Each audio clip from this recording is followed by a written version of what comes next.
భద్రాద్రి కొత్తగూడెం జిల్లా పునర్వసు నక్షత్రం శ్రీరాముని జన్మ నక్షత్రం సందర్భంగా భద్రాచలంలోని శ్రీ సీతారామచంద్ర స్వామి వారి ఆలయంలో పునర్వసు పూజలు ఘనంగా నిర్వహించారు. ముందుగా సీతారాముల చిత్రపటంతో ఆలయ ప్రదక్షిణ గిరి ప్రదక్షిణ నిర్వహించారు. భక్తి రామదాసు ట్రస్ట్ ఆధ్వర్యంలో భారీగా కదిలి వచ్చిన భక్తులు శ్రీరామ జయరామ జయ జయరామ అంటూ గిరి ప్రదక్షిణలో పాల్గొన్నారు. భారీగా కదిలి వచ్చిన మహిళలతో ఆలయ ప్రాంతం మొత్తం ఆధ్యాత్మిక సంతరించుకుంది. శ్రీరామదాసు వారసులు కంచర్ల శ్రీనివాస ఆధ్వర్యంలో ప్రతి నెల పునర్వసు నక్షత్రం రోజు గిరి ప్రదక్షిణ ఆలయ ప్రదక్షిణ నిర్వహిస్తున్నారు. ఈ రోజు జరిగిన కార్యక్రమంలో ఆలయ కార్యనిర్వహణాధికారి దామోదరరావు పాల్గొని గిరి ప్రదక్షిణ ఆలయ ప్రదక్షిణ చేశారు.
హలో తుమ్మ లక్ష్మీ నరసింహదాస్ వారికి జై శ్రీ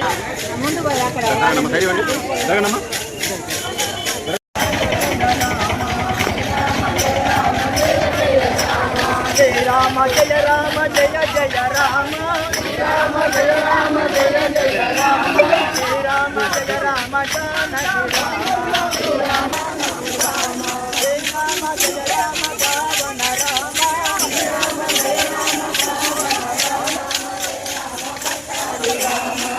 రామ జయ రామ పట్టాభి రామ